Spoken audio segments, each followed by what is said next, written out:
The Bunge Tower project was initiated in mid-2009 by the Third Parliamentary Service Commission (PAC), 10th Parliament. The Commission, having noted the limited office accommodation for members at Continental House, resolved to undertake the project to mitigate the challenges of office accommodation, especially the need for well-planned and environment-friendly offices, need to accommodate a secretariat to MPs, and to modernize the working environment and conditions in committee rooms and other facilities for the then National Assembly.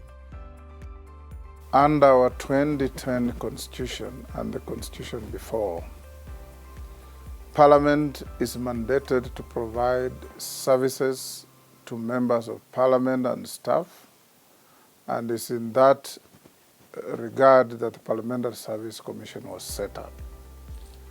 In 2013, a foundation stone was laid to construct the Bunge Tower.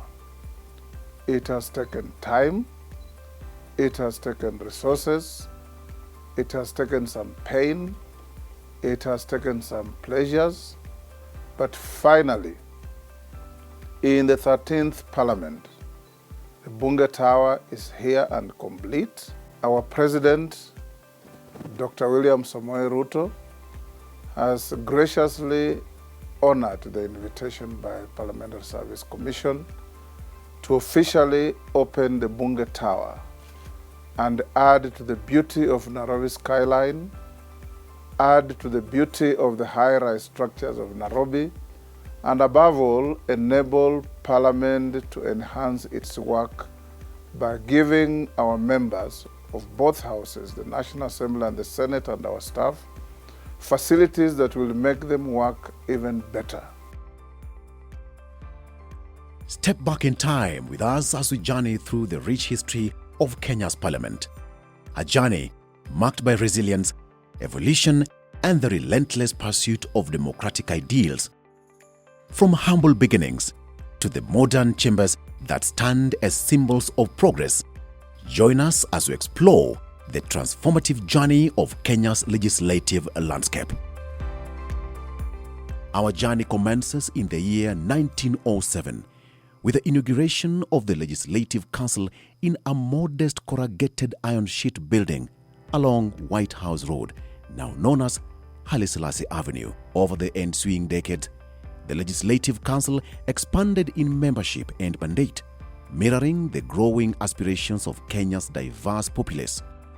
From the Railway Golf Club, which now occupies the site of the regional council meetings, to the iconic Memorial Hall along Kenyatta Avenue, the council journeyed through various phases of growth and evolution. Fast forward to the present day, where the bicameral parliament, established in the wake of Kenya's independence, stands as a testament to our nation's commitment to representative democracy. The transition from a unicameral to a bicameral legislature heralded a new era of governance, one characterized by increased representation and accountability. In independence 1963, we had the National Assembly then. We had the upper house, which was the Senate, and that started in 1964 on up to 1966. After August 2010, we had the commission chaired by the former speaker, my speaker, Honorable Kennedy Marende. I had a team of experts within Parliament, and I set up a team, a strategic team, that was supposed to see what's the future. Because now the constitution has been passed, it's 2010. So as a clerk, I had to sit down, have to sit back with my team and say, before we go to the commission, let's put up a team that can be able to map up a roadmap that can be able to give us, one, the first priority. And the first priority was, we are going to have 349 members. And each member will definitely need a seat. In the period between 2008 and 2009, the Third Parliamentary Service Commission, guided by its 2008-2018 strategic plan, envisaged provision of a good working environment for members of parliament, they embarked on a journey of modernization and renovation, infusing the chambers by cutting-edge technology and the trappings of the information age.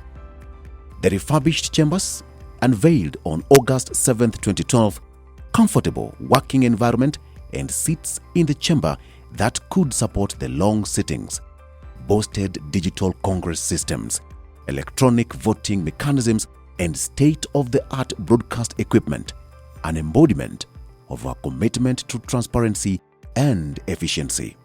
Furthermore, the redesign of the chambers with its horseshoe layout fosters cooperation between opposing sides while preserving the historical symbolism and appearance that have characterized our legislative heritage.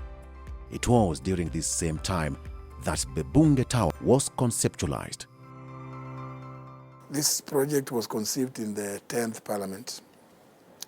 At that time, the number of members of Parliament were only 222. And I think even though the Constitution was passed in 2010, when planning was being done, nobody quite visualized the situation of the size of the incoming Parliament with the two houses and the need for more committee work, committee rooms. So that actually was a major shift from what had been provided for there in the initial conceptualization of the project. And of course that meant also some delays. In a true spirit of democracy, the name Bunge Tower emerged from the voices of the Kenyan people themselves. The Commission made a decision that we do a naming competition. So we advertised for a naming competition and various proposals came in. There were many names that had been given, some which were not very good. But in the end, having assessed the various names, the Commission settled on Bunge Tower. The original design of the Bunge Tower has 224 offices and 11 committee rooms. As the country passes the Constitution of Kenya 2010, designs were modified to accommodate the expanded parliament comprising 349 members of the National Assembly and 67 members of the Senate. The challenges of Continental House had been noted, and therefore when the Commission decided that this would be built and within Parliament buildings, they identified then the parking. That was the parking for members of Parliament where this building currently stands. And designs were done between the year 2009 and 2010, the initial concepts to design, finalized in 2011, approved by the Commission by 2011, and then the procurement process began in 2012. And this took a while, and we were finalizing this in the middle of 2013. In fact, the contract for this was signed by the then accounting officer and clerk of the Senate in September 2013. The shape of Bunge Tower is that of a shield. And the shield was inspired by the motto of Parliament, which is for the welfare of society and the just government of the people. So that when we look at the shape and the shield in it, we look at Parliament as an institution that shields its people, an institution that works for the welfare of society. Let us delve into the myriad offerings of Bunge Tower, which has 26 committee rooms and 331 offices for members of Parliament, fully equipped with space for secretariat and personal assistance offices. I'm one of the legislators who was housed in the Red Cross offices, a very tiny office. In fact, I could not fit in my office with my staff and was really looking forward to the finish of this building. Many of us will be able to go there. Our work as Waheshimiwa is actually quite a lot to contribute in the House. And for me personally, this comes as a relief because then my staff will be able to do their various work, and I will also be able to sit in the office and do my work with adequate space. Our work involves a lot of paperwork. Therefore, the secretariat position gives me coordinated situation whereby between my secretariat and the committee secretariat is very linked now. 2, from here to my committee room is just this wall is the boundary, meaning it's easy. I can do constituency work and parliamentary work at the same time. We can now legislate. No reason for quorum to be there that you don't have quorum in the chamber, because you now have infrastructure. I believe that should be the position, and my colleagues, I call upon you that we embrace the new infrastructure. Let's make use of it. Let's represent our people. Let's make good legislation for our people. When we are talking about public participation, we usually have a challenge because we have to go to many different places when we need to hold meetings for public participation. I think this is going to now ease up the pressure on the legislators. Some of the facilities that are in this Bunge Tower that were conceptualized then and have now been realized, we have parking has been a big problem within Parliament, so we designed basement parking, 4 basement parkings which can take up to 400 cars. So that is a big facility for members of Parliament. Then we have a library which we have at the ground floor of this building, which would fairly provide space, additional space for members of Parliament to sit. The library we have currently at Continental House is very limited, it's small. This one would provide for additional sitting space. Moving up through the floors, we encounter a plethora of amenities, catering to the diverse needs of its users. Committee rooms equipped with state-of-the-art audiovisual systems grace the first 5 floors, facilitating productive discussions and informed decision-making. 4 committee rooms will be fitted with video conferencing facilities to enable remote presentation of evidence to the committees. My best feature of Bunge Tower would have to be committee rooms. It was the 28th president of the United States of America who famously said, Woodrow Wilson, who famously said that Congress in session is Congress on public exhibition, whilst Congress in its committee rooms is Congress at work. So if you adapt that to our setting, it's, the Senate in the chamber is Senate on public exhibition. The Senate in its committee rooms is the Senate at work, emphasizing, underlining the central place played by committees in processing the work of the Senate and of any legislature. We've had to spend a lot of money to get members, senators' offices outside the presence of Parliament. The inconvenience that occasions to members when they have to crisscross town, get stuck in traffic, trying to attend meetings of committees, coming to the chamber for legislative business. We hope that this in large measure is going to be addressed by this completion of the Bunge Tower and our movement into Bunge Tower. This implies that now parliamentary committees will go back to the tradition where they would largely sit in the precincts of Parliament. This building has almost 30 committee rooms, 18 of which are assigned to the National Assembly. This implies that the 44 committees of the National Assembly will share part of the rooms, committee rooms that have been assigned to our committees, and the rest will use the committee rooms available in Parliament buildings, in the main Parliament buildings, the committee rooms available at the Continental House, and the few available at the Protection House. It's an exciting moment to occupy these new committee rooms, to see that our budget will most likely now become manageable. The 4th floor, an open oasis amidst the urban landscape invites occupants to bask in natural ventilation and enjoy serene garden furniture, a sanctuary amidst the hustle and bustle of parliamentary proceedings. Health club facilities and expansive dining spaces occupy the subsequent floors, each meticulously designed to foster productivity, wellness, and collaboration. Additionally, Bunge Tower boasts a host of essential services, including air conditioning, building maintenance units, and robust fire suppression systems, ensuring the safety and comfort of all occupants. What I'm really proud of as an engineer for this particular facility is that we've embraced green building.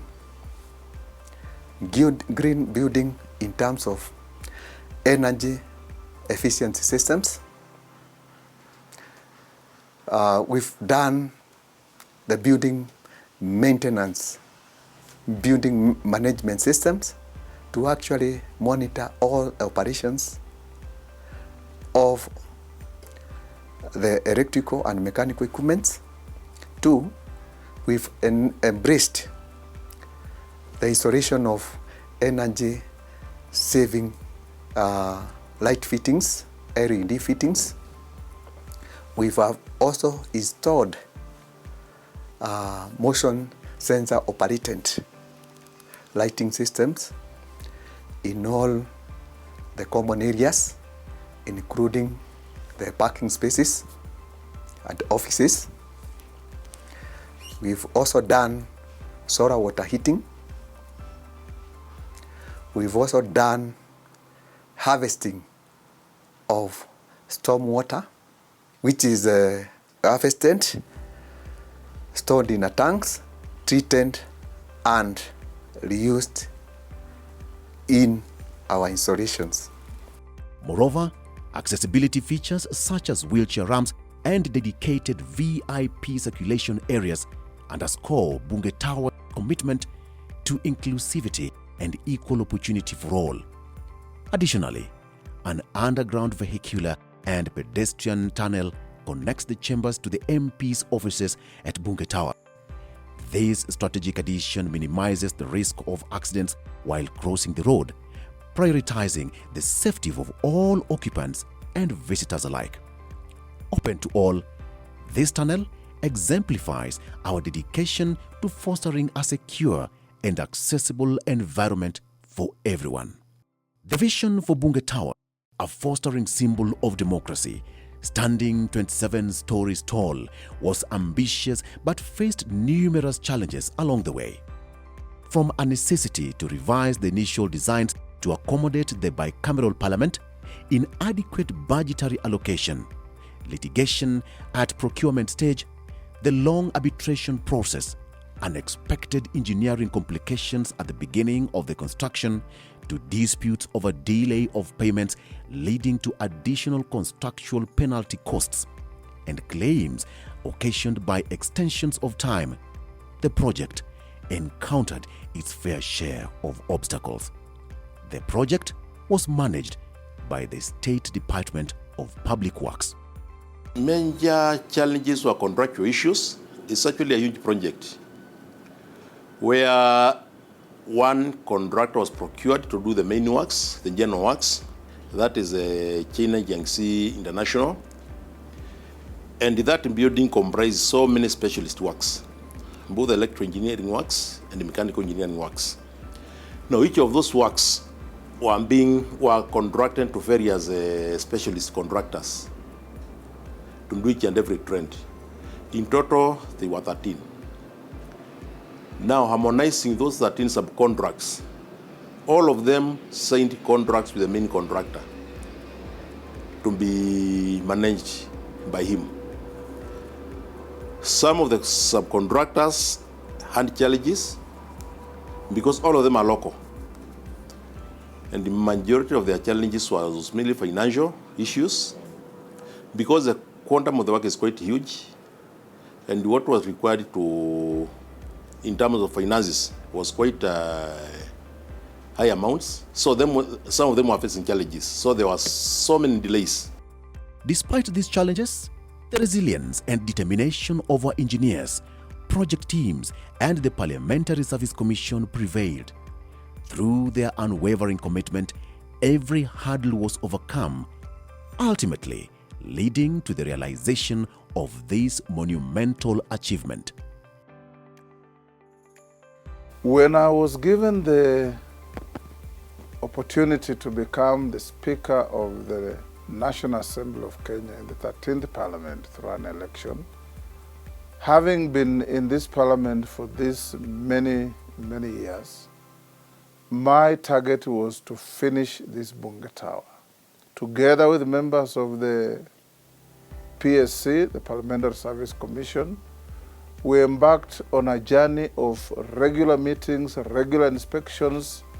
We had some contractors and subcontractors who had moved out of sight. We called them back, and we assigned our commissioner responsible for security and development, Commissioner Patrick Makau, member for Mavoko, a continuous engagement, hands-on, with his committee, and has been reporting back to commission meetings weekly. I personally have been visiting the building, sometimes incognito, sometimes openly with commissioners, to ensure that things are done properly. We have not seen a speaker before who keeps us on our toes on one thing every day: complete the building, complete the building. We want our members to occupy this building. We want to reduce the public spending that is in hotels. I would want to specifically thank the chairman, who is Right Honorable Speaker Wetangula, for really putting everything aside and giving a priority to the Bunge Tower. This is one of the towers. This is one of the projects that has been a white elephant for long. And the push that he has done to an extent that we are now handing over by this Friday, giving room to the members now to be able to transact their business in a conducive environment, is one of the biggest achievements that we can say as a commission we've achieved. So I'm one of the, and I know even our staffs are also happy, because this is something that has been lying for long. So we are so much delighted, and we know things will change. On an average sitting day, Parliament welcomes approximately 5,000 visitors, a testament to its significance as a center of democratic engagement and public discourse. Recognizing the Parliament's importance of ensuring the safety and security of all individuals within Bunge Tower, the Parliamentary Service Commission has implemented comprehensive security measures. Speaker Justin Muturi, who in the 4th and 5th Commission championed this project through its challenges, alongside dedicated commissioners and staff members, deserves our recognition. Of most significance is the notable transition between leaders who focused on the bigger vision of the institution of Parliament and have ensured continuity of building a people-centered Parliament. In my reasonably long play in the politics of this country, I've seen, whether it's at county level, at national level, many players, when they come to the office, they look for new projects for reasons best known to themselves, and quite abandon projects started by their predecessors. That's why the country is littered with stalled projects, white elephant projects, and so on. When I came into this office, one of the handing over notes from my predecessor, Speaker Muturi, now Attorney General, was a highlighted challenge on the Bunge Tower and the CPST construction in Karen.